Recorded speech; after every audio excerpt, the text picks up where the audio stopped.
Hi everybody, it's story time. The other night, Miss McLynn was making some brownies because I'm sure as all of you have been doing since you've been inside, you found that you've wanted to eat way more than usual. And hot brownies are like a weakness for me. And it got me to thinking about one of my favorite books, which is If You Give a Mouse a Brownie. Now we've all read If You Give a Mouse a Cookie, but they have a follow-up called If You Give a Mouse a Brownie. And I wanted to read this to you today because I just thought it was a fun book. This is written by Lauren Numeroff and illustrated by Felicia Bond. If you remember, the author is the person that writes the book and the illustrator is the person who draws the pictures. Okay, so If You Give a Mouse a Brownie. Also, this is an AR book. So if you want to take an AR test on it, here is the number. The quiz number is 186110, and so feel free to take an AR test. So if you give a mouse a brownie, let's see what's going to happen. If you give a mouse a brownie, he's going to ask for some ice cream to go with it. When you give him the ice cream, he'll ask you for a spoon. He'll start drumming on the table. Drumming will get him so excited he'll want to start a band. You'll have to play guitar. He'll want to put on a show. Then you'll need some spotlights and a microphone. So you'll have to build a stage.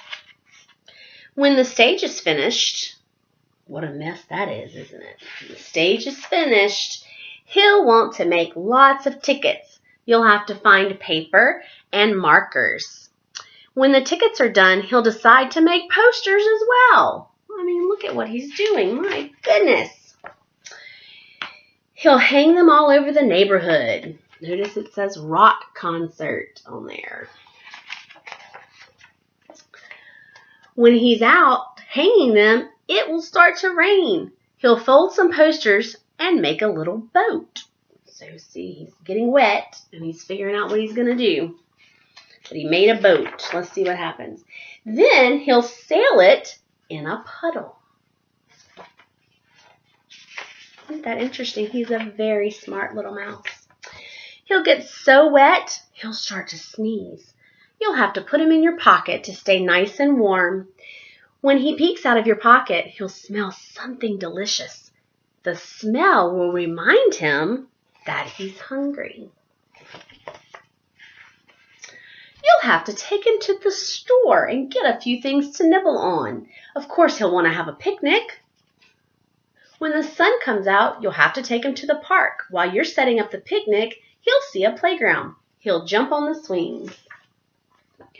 He'll go as high as he can. When he looks up at the sky, he might notice a big white cloud. I wonder what that's going to remind him of. What do y'all think? You just never know. The cloud will remind him of ice cream.